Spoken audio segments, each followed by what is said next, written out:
message from the New York State Police. The search continues for two men who escaped from the Clinton Correctional Facility. These men are considered armed. Hundreds of officers on a massive manhunt. They are killers. They are murderers. Tonight on 2020 Manhunt. From New York to Mexico, it is the summer of prison escapes. All right, we're inside the El Chapo tunnel. And we're taking you dead center. You're really starting with two people who have no trail. It's like chasing a ghost. 23 days and nights of terror with two cold-hearted killers on the loose. If you wanted to take a picture of the devil, that's the face that you would see. Richard Matt and David Sweat, desperate convicts who don't feel pain, literally. He's a freaking crazy lunatic maniac. And don't mind causing it. He's a monster. There's some sort of chemical imbalance in his head. And just this week, Sweat speaking out. All new details, planning their escape for months. A crash diet to fit through a tiny tunnel. Hacksaws smuggled in ground beef to dig their way out of a fortress. You look at that and you say, how did this happen? How did this happen in this facility? Could it have been by seducing a prison guard to help them escape? When you're hearing her tell investigators, I had sex with Matt, what are you thinking? I'm thinking, Joyce Mitchell, what are you thinking? Tonight, our correspondents out in the field and in the forest. Because they are deep in it, and it's total darkness what they've got. Retracing the desperate steps of the killers with the men who led the charge. He's yelling. Stop. Yelling, come out. Chilling new details you've never heard until now. Matt's attitude was, we have to kill or rob somebody, that's what we should do. In the real locations you've never seen until now. The campsite hideout in the woods. So that changed everything, finding their DNA in this cabin. How it all played out step by step. Kept the pressure all the way from the Canadian border south. And the final dramatic showdown for the high-stakes capture of David Sweat. Cook knew immediately, I've got the right guy. This is Sweat. It's on. It's on. You're about to see how those words will lead to a final shootout, the end of a white-knuckle 23-day manhunt. But in many ways, that will just be the start of what we are still piecing together about that daring escape. In fact, call it the summer of prison escapes, the notorious El Chapo, the tunnel right underneath his shower. But we're going to start with that other prison right here in America, an escape right out of Shawshank Redemption, practicing for months in the middle of the night. Here's Gio Benitez.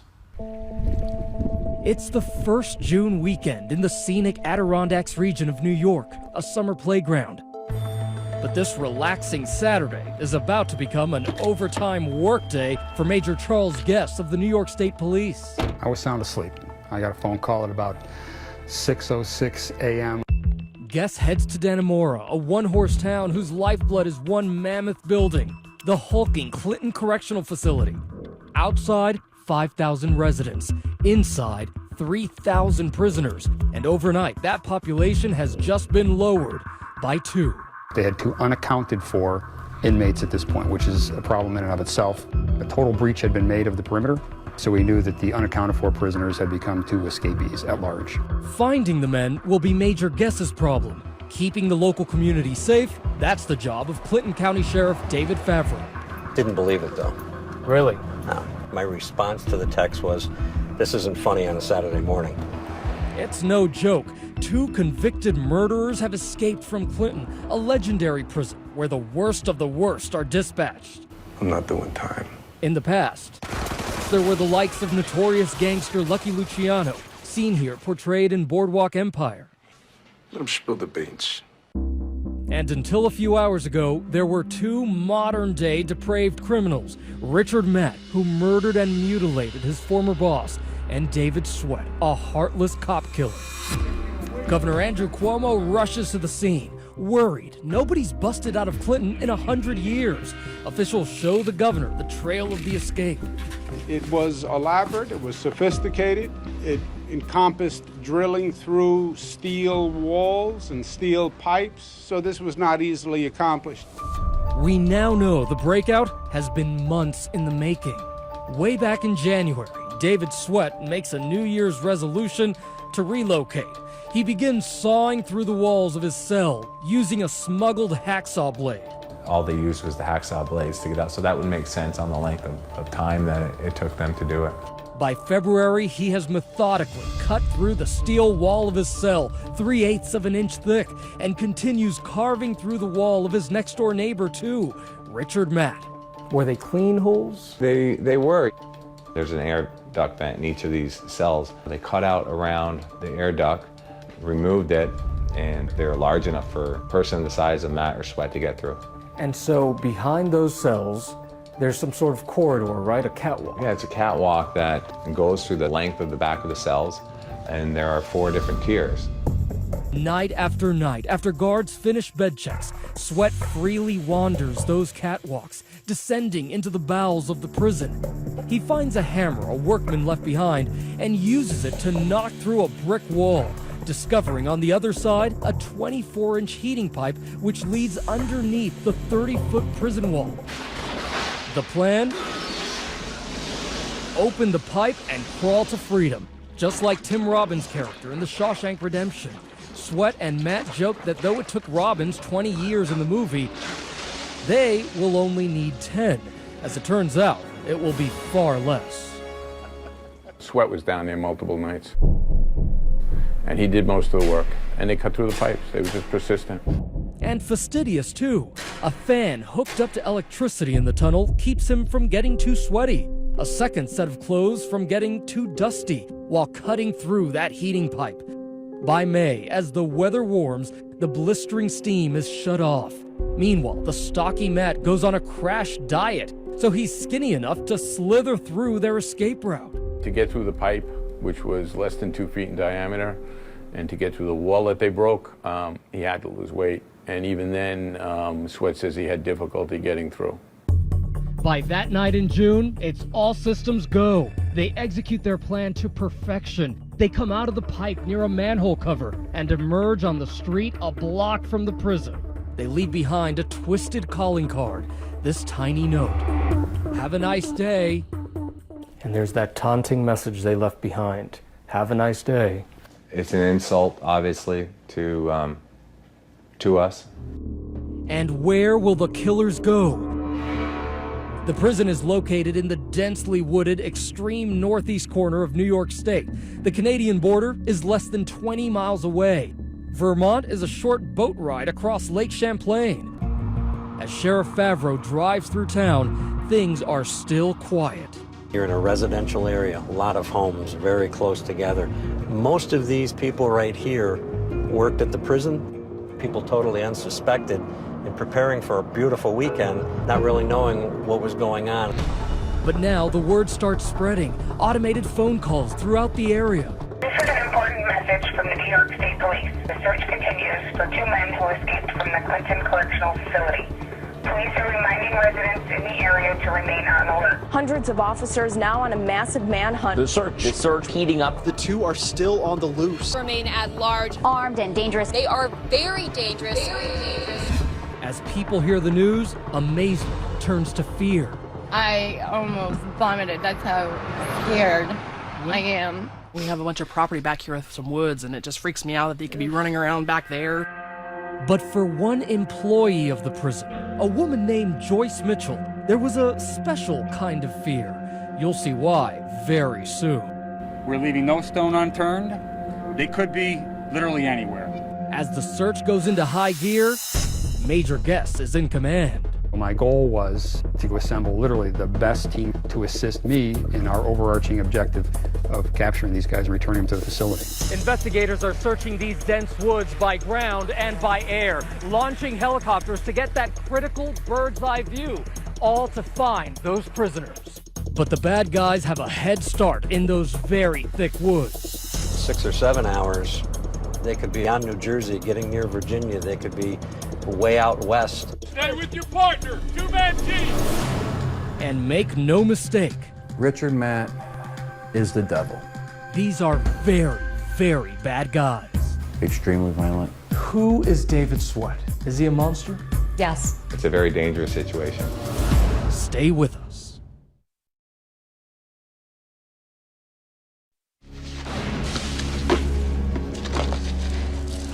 In the movie The Shawshank Redemption, the hero is a wrongly convicted man who escapes from prison. In Real life, though, The hunt for two escaped prisoners. Roger, 305. two guilty and very correctly convicted men are on the loose. They're following more than 150 leads. At first, these mugshots are pretty much the only image for hundreds of searchers and thousands of fearful residents in upstate New York to focus on. Until this. This is my friend Ricky Matt right here. He's a freaking crazy lunatic maniac. A chilling video surfaces, recorded in 1997. That's one of the two escapees, a younger, skinnier, but just as twisted Richard Matt, known then as Ricky. This is the South American blowgun. Recorded on Super 8 film, an acquaintance demonstrating a blowgun by firing it at Matt. Ricky with a smile. Here we go. We're about to shoot the dart into Ricky's arm. Just listen to what he says. We're gonna dip these in AIDS blood, and we'll put a patent on them. We'll sell them as deadly weapons. What do you think? The camera rolls as the dart goes right into Matt's arm. Went in there, started to come out there. He doesn't even flinch. He's so good at conning people. God. In one of life's countless contradictions, Matt displays talent as an artist growing up in suburban Buffalo. This is some of his later work, but apparently his true calling was violent crime. This man has no heart, no soul to do this to another human being. Just months after this tape was shot, retired police captain Gabriel DiBernardo would be investigating Matt for murder. Ah, disgusting. Matt was a guy who was in trouble with law enforcement from the time he was a teenager. But despite his troubles, young Ricky seemed to have no trouble with the ladies. Ricky had girls that were gorgeous. He settled down with this woman, V. Harris. Today, she suffers from a debilitating illness, but back then, she suffered from Matt's violent outbursts. Yeah, he had broken ribs, broken feet, broken toes. It was bad. V forgives Matt, though, because in their roughly 18 months together, he gave her a son, Nicholas. My mom wanted to make sure I knew who he was then, so if anyone had said something to me in the future, I wouldn't be caught off guard and not know what they're talking about. Soon, Dad would give everybody something to talk about. Richard Matt is the devil. Lee Bates met Richard Matt at, where else? A strip club. Soon Ricky convinced him to join in a plot to rob William Rickerson, a local businessman who'd made the mistake of briefly giving Matt a job. Like many of Matt's criminal enterprises, what the plan lacked in sophistication, it made up for in brutality. Mr. Rickerson looked up at Rick, and Rick turned around and punched him right in the face. Bates says Matt tortured the 76-year-old man, sticking a knife sharpener into his ear at one point, then locked him in a car trunk and drove aimlessly for 27 hours. At different points, he'd have me pull over. I'd have to get out of the car with him. He'd open the trunk, and he would beat Mr. Rickerson. Each time they opened the trunk, it got worse. He snapped his fingers all the way back and grabbing a hold of his head and snapping it. There was a pop. You don't tell Richard Matt he can't have what he wants. Matt dismembered the body and threw it in a river. After all that, the big score? Some rings, a couple of credit cards, and not even $100 in cash. Meantime, about 200 miles away, near Binghamton, New York, David Sweat had launched his own criminal career. You know, he did larcenies here, burglaries. Unlike his future partner, Sweat is more of a thinking man's thug. It seemed like every crime that he was involved with involved making lists and maps and planning. Sweat's transition from heist to homicide took place on July 4th, 2002. This must have been a crime that just shook this community.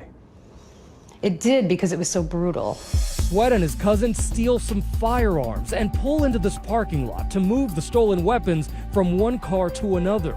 The two vehicles that he observed were parked over there, facing that direction. That's when Deputy Kevin Tarsia happens to drive by. When they saw him coming, they jumped out of the vehicles and hid. Well, they shoot him, and they just mow him right down. Deputy Tarsia is hit 15 times, but the sheriff says he wasn't dead yet, so Sweat makes sure by driving over him. I have never forgotten Kevin, and I never will. Kevin was a great man. This is of the SWAT team when Kev was on the SWAT team. Christy Ann Ciccone-Storman was engaged to Kevin Tarsia. She's neither forgiven nor forgotten his killer. He's a monster. There's some sort of chemical imbalance in his head. I wanted him to feel some pain. Sweat pleaded guilty to avoid the death penalty. He's sent to the Clinton Correctional Facility in 2003. A few years later, Mad Dog Richard Matt, who had finally been brought to justice himself, joins him. The two callous killers become buddies inside the prison in Dannemora, New York. Despite their various social pathologies, they are still capable of social charm, a charm prosecutors say they would leverage quite effectively with a woman who worked in that prison, a woman who would be the key to their escape, a woman named Joyce Mitchell. What do you think? I'm thinking, Joyce Mitchell, what are you thinking? Stay with us. .2020's Manhunt continues. Once again, Gio Benitez. Even in a bleak place like the Clinton Correctional Facility, there are ways to make doing hard time more soft. Well-behaved prisoners can earn a place in the so-called honor block. This former inmate knows. The honor block, you're allowed out of your cell majority of the day. This former guard, too. They have what they call rec time on the flats, which is the lower level, where they can get out, watch TV. They have cooking privileges. And guess who weaseled their way to those privileges? Two role model inmates named Richard Matt and David Sweat, who earned honor block status and jobs at the prison's tailor shop. Honor block for killers? There's no honor among killers. Oh, it's disgusting. He's a murderer. He shouldn't have these privileges. According to prosecutors, a fateful bromance was building and a plot was hatching. A plot requiring the recruitment of an unlikely accomplice, that woman named Joyce Mitchell. Who is Joyce Mitchell? Joyce Mitchell's a middle-aged woman, a mother, a wife. And a civilian worker at that honor block tailor shop, married to another worker named Lyle. She had been working there for a period of time prior to her contact with Sweat and Matt. Wiley says as Sweat and Matt walked back and forth to that tailor shop, the two regularly stumbled over a sort of speed bump, eventually realizing that underneath ran a heat pipe. If only they could crawl through it, they were home free. Every day they had this layout of their potential escape route that they were looking at. Someone should have suspected Matt might try to escape. He'd done it before. He broke out of the Erie County Correctional Facility. He reportedly scaled the jail's barbed wire fence. Last time he went over the wall. Prosecutors claim this time he's planning to go under. The brazen one joining up with Sweat, the master schemer, the one who drew maps and lists for his every crime. My guess would be that David is the operations guy. But according to prosecutors, this operation would need one smooth operator. Ricky Matt, the natural ladies' man, takes his relationship with Joyce Mitchell to another level. He gives Joyce some of his paintings, similar to these celebrity portraits. Then he gives her something else. What was happening in that tailor shop? There's allegations of sexual contact. I can see how a friendship could evolve, but to go to the extent of having sexual contact, to me, is unimaginable. Even more disturbing to visualize than a lockdown love-in with these two, Wiley says Matt talks Mitchell into helping out with the budding escape plot. The three of them were gonna run off. She was gonna have a life with either Matt or Sweat and leave her family, leave her husband, leave her son. The deal was not something for nothing. Wiley claims in exchange for a fun-filled future on the run with convicted killers, Mitchell had to smuggle in the tools they'd need to escape. I'm sure once they realized that they could manipulate Joyce into bringing in the tools, that was the first step.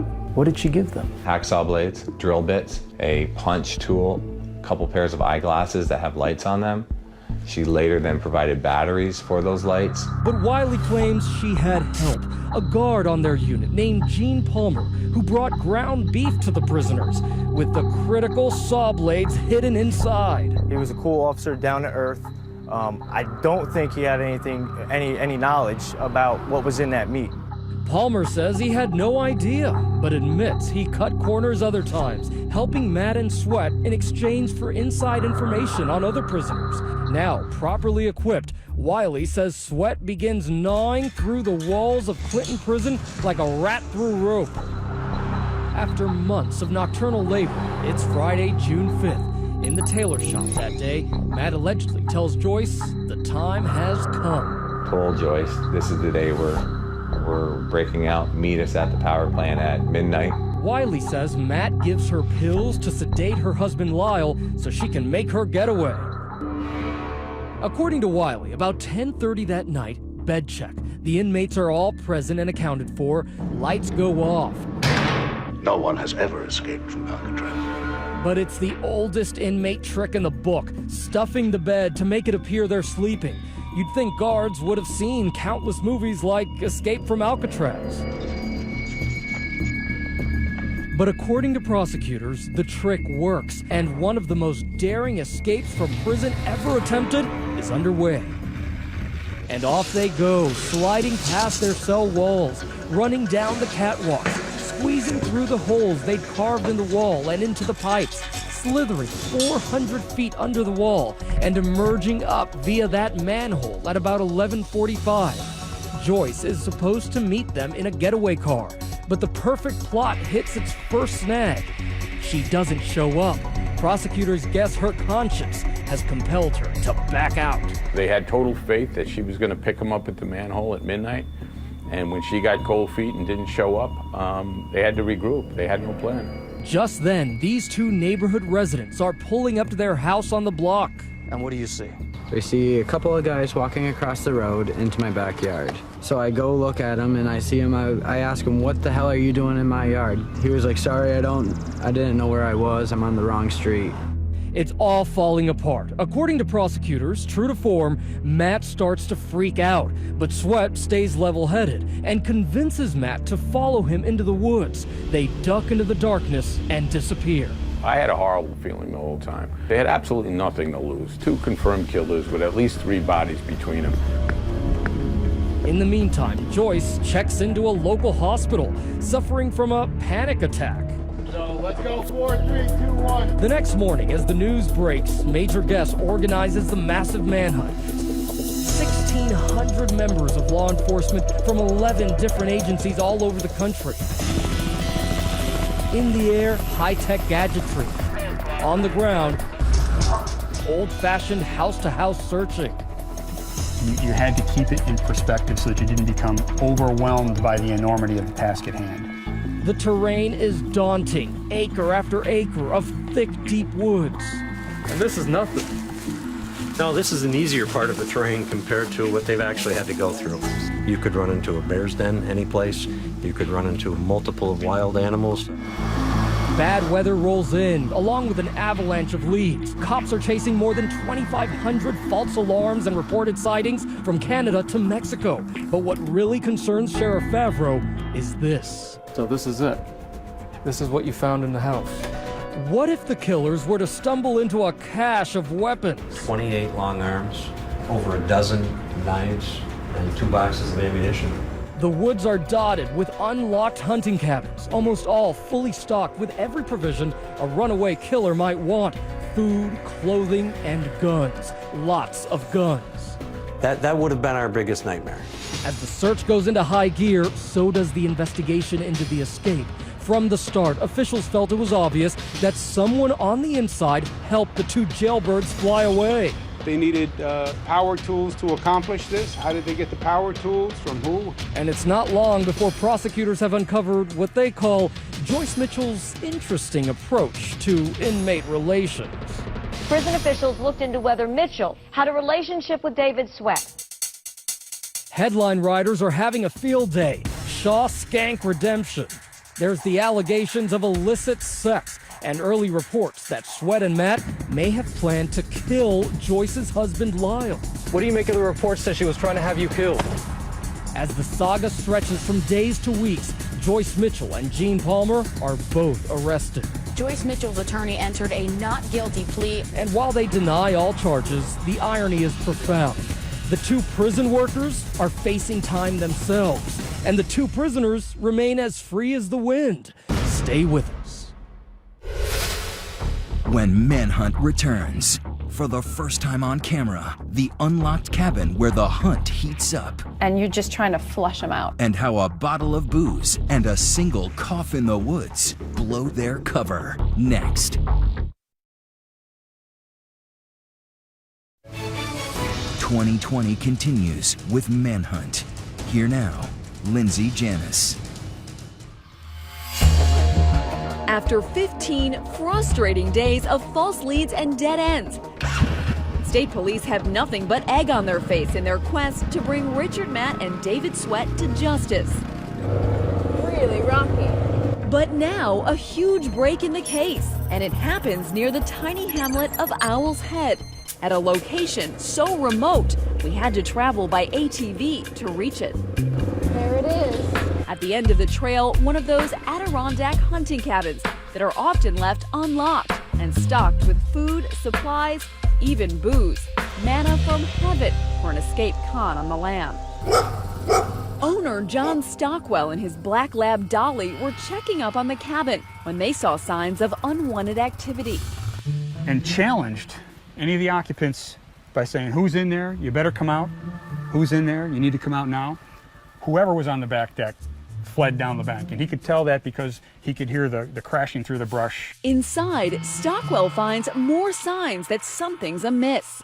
A misplaced coffee pot, a missing shotgun that had been hidden between two mattresses, a map ripped off the wall.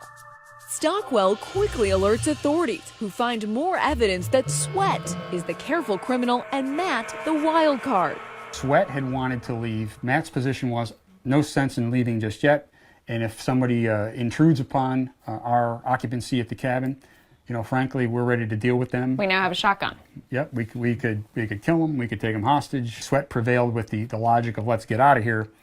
But in their mad rush to flee the scene, hardened criminal Matt acts more like a bumbling amateur, leaving even more vital clues behind. They're getting out of Dodge as fast as they can. Items of interest that we recovered fall out of Matt's pack. Toothpaste, toothbrush, razor, those kind of personal grooming items, which immediately were a hit on DNA within the next 24 hours. That must have been a good feeling. It was. It helped us sharpen our focus and certainly boosted the morale of everyone involved. Law enforcement immediately swarmed the area like ticks on a bloodhound. But this prey is wily. Police find discarded pepper shakers on the trail. Signs of an old trick straight out of Cool Hand Luke. They were using pepper shakers to try to throw our dogs off, our canine. And, you know, to some extent, it looks like that may have worked. These are smart guys. Yes, especially Sweat. Sweat seemed to be the mastermind. And authorities later learned that Sweat had gotten fed up with his increasingly unstable partner in crime. Now Sweat cold-bloodedly decides to ditch his hot-blooded buddy. Sweat knew that Matt was out of shape. Any of these cabins where he could find alcohol, he would drink and get drunk. As his frustration level grew, he talked increasingly about harming members of the public or law enforcement, and Sweat really apparently wanted no part of that. Meanwhile, here at Titus Mountain, investigators relocate their command center to this ski resort that sits right next to that cabin with the incriminating evidence, and they dramatically tighten the search perimeter. And you're just trying to flush them out at this point. First thing is containment. If you can't attempt to contain them, then they're going to slip through it. Then, on day 21 of the manhunt, just 11 miles away from the Owl's Head cabin, there's another huge development at a different hunting cabin near Malone, New York. This is the notorious cabin that everyone's talking about, and 2020 gets exclusive access. Inside, it's filled with hunting souvenirs and other odds and ends. But on that fateful day, the sharp-eyed cabin owner detects this clear tip-off that the liquor-loving Matt had come calling. He noticed a bottle of grape gin sitting here on the counter, and some of it was actually spilled on the Formica. Probably time to call the state police. And you were here in moments, because your command center is just 10 minutes away. Correct. We deployed people immediately to this. Even as investigators are interviewing the cabin owner, they hear shots ring out nearby. It turns out Matt, as always operating with more bravado than brains, had fired shots at a passing vehicle on Route 30 in a vain attempt to carjack it. Police descend on the area like an invading army. Right in the thick of things, resident John Shota, a photographer who captures a scene resembling a military operation. They told me to get in the house, but I said no. Just a myriad of trucks and vehicles and helicopters, dogs, and teams of soldiers and camouflage. By now, Matt has moved from that cabin to a deserted camper about 75 yards away. With the noose quickly tightening, Matt decides to hole up here for a spell. You can see there's a little bit of food in the cupboard. Yep, food. When you're on the run for that long, anything's food. Eventually, Matt leaves the camper and hunkers down here in the woods, a swamp and a ravine behind him. State police lining the road in front of him. He points that 20-gauge shotgun towards them when suddenly he coughs, betraying his position. And then they communicate that cough to the Border Patrol National Tactical Team that's actually in the wood line. They're coming up from behind where Matt is just here. Correct. A Border Patrol agent levels his M4 assault rifle at Matt and twice orders him to drop his shotgun. The Border Patrol agent engaged inmate Matt at this location because Matt failed to comply with his instructions. At least 3 rounds struck inmate Matt in the head. This photo obtained by WIVB TV shows the violent end to a violent life. After 21 days, Richard Matt has finally been brought to justice. Developing news from upstate New York, one escaped killer dead. Killed by the Border Patrol. Were you disappointed that he wasn't taken alive? I was gratified that we had stopped one of them, but my immediate thought, frankly, was, where's the other inmate? Where's Sweat? Where's Sweat? Next, a race to the border. Kept the pressure all the way from the Canadian border south. Maps out, guns drawn, and a final run through an alfalfa field. How will it end? If Sweat makes that wood line, he's gone. When Manhunt returns.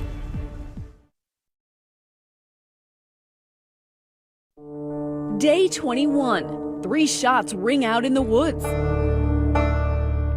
And for residents of the region, a deep but fleeting sigh of relief. When they caught Matt up there, I said, well, good, we're safe, because they're going to get Sweat. But then after 2 days, when they didn't get Sweat, I went, oh no. Denise Yando, Tom McDonald, and their dog Shasta live on a peaceful farm here in Constable, New York, some 40 miles northwest of those prison walls. That's outside the primary search perimeter. But ever since Matt and Sweat emerged from that manhole, these two have been on pins and needles. You're thinking it's logical that they could be headed this way. That's correct. Very logical. Logical, because on their property sits a 14.5-acre alfalfa field. He had just cut it. Just past that tree line, Canada. Very close to the border. It's only about 1.5 miles. Major Guess is also thinking Sweat's headed to the border and mobilizes troops there. There wasn't a second to rest because you thought you were right on Sweat as well at that point. Correct. But as we now know, Sweat is a worthy adversary. In fact, he'd prepared by reading Navy SEAL manuals in the prison library.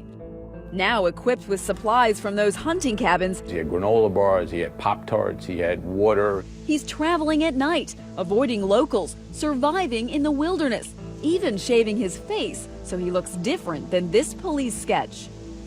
It's like chasing a ghost. Once again, the trail goes cold. Back at Titus Mountain, Guess continues to plot out the search area. We kept the pressure all the way from the Canadian border south. His troops move down from the border and end up right in Constable.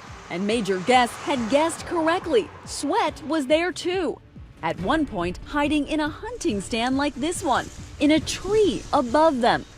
He had secreted himself in a hide site, a deer stand here in the town of Constable for 2 nights. Law enforcement searching below him while he was up in this tree stand. Correct.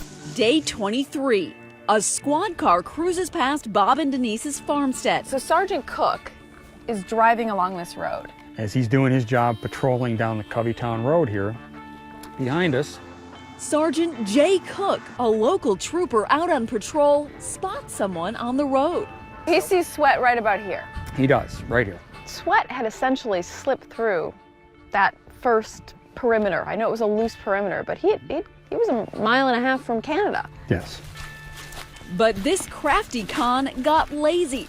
Rather than trekking through the protective woods, he's taken a shortcut on a public road in broad daylight. He became a little more desperate as he saw the continued pressure of state police and law enforcement and took the chance and the risk of moving during the daylight because I think he could smell freedom 2 miles away. Freedom, straight through Bob and Denise's freshly cut alfalfa field, right where he's headed when Cook comes rolling up. By that point, Sweat had actually moved into the alfalfa field by a good 20 to 25 yards.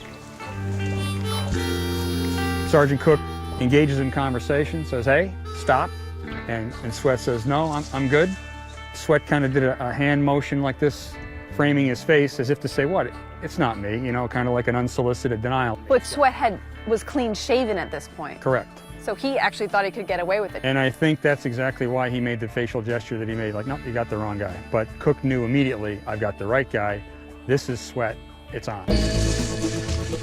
Suddenly, it's a foot chase. Bear in mind that Sweat had a good 25-yard head start on Sergeant Cook. Right about this distance is the head start that Sweat has. You're Sergeant Cook at that location. And Cook's yelling at Sweat at this point, saying, "I'm going to shoot you if you don't stop." Correct. Sergeant Cook has his gun drawn at this point. He's running full speed. So Cook sees that thick forest and knows he has to take Sweat out before he gets there. Exactly. Cook's alone, and if Sweat makes that wood line, he's gone. He has to set himself here, takes a deep breath. Cook, an expert marksman, ends the manhunt with 2 shots. To which Sweat dropped immediately. We're on a page for the rest of constable personnel to stage at the station. Troopers descend on the field. We saw police cars going by like crazy, and then our neighbors pulled in and said to us, "You know your hayfield's full of police?" How does it feel to know that one of these escaped murderers was captured on your property? Kind of shocking. Shocking. It was like, holy Moses, I can think about this for a while. Give me an ambulance to stage at my station. Despite suffering a collapsed lung, David Sweat has enough breath to tell his story. Almost immediately, he starts spilling. And what did Sweat say to them? Anything? He just said he was trying to essentially make it to freedom. Sweat gets medical treatment. Tonight, he's alone with his thoughts in solitary confinement at the 5 Points Correctional Facility on the other side of the state. And for Major Guess, the weight finally off his shoulders. I did take time to savor that moment, knowing that the guy who made the apprehension was safe. That was a huge relief, knowing we had 2 of them now out of the public. Sergeant Cook did his job. He ended 23-day nightmare for citizens of the state of New York, and he ended it safely. Breaking news, the massive manhunt finally over after a 3-week intensive search. We're safe, our community is safe. We appreciate everything they did. That everyone can take a collective sigh of relief. Could you have thought of a better conclusion? No, you know, we always said it would be a real good story for the North Country. I think it really brought the community closer together. I really believe in my heart that it brought the community closer to law enforcement. Joyce Mitchell has pled not guilty in charges relating to the prison break and is expected to be back in court next week. Gene Palmer, who allegedly delivered the hamburger meat with the hacksaw in it, has not yet entered a plea. We're going to turn now from that upstate New York prison and one manhunt concluded to the hunt still going on in Mexico for the notorious drug lord El Chapo. Our Gio Benitez has been covering the story since it first broke. The even more audacious escape, El Chapo exiting through a 1-mile tunnel underground, taking him from a hole in his shower all the way to freedom. Joaquin El Chapo Guzman, the man responsible for more than 25% of the illegal drug trade in the United States, pulled off a cunning escape earlier this month. ABC News is the first American media inside the maximum security prison. It's it! We are entering El Chapo's cell. There's that camera. There's that surveillance camera. The camera captures El Chapo removing his ankle monitor. He disappears in the shower. He just ducks and goes right into that hole. All right, we're inside the El Chapo tunnel. We've got electricity in here. He had lights. The freshly dug mile-long tunnel. El Chapo relied on his robust army of engineers to remove an estimated 379 truckloads of dirt. These are the stairs he uses to climb to freedom. And here it is. This is the house where he just walked into and disappeared. And tonight, despite a massive manhunt and a $4 million reward for El Chapo's capture, 13 days into his journey from jail, El Chapo could be anywhere. And that's our program here on a Friday night. Thanks for watching. I'm David Muir. And I'm Elizabeth Vargas. For all of us here at 2020 and ABC News, have a great night and a great weekend.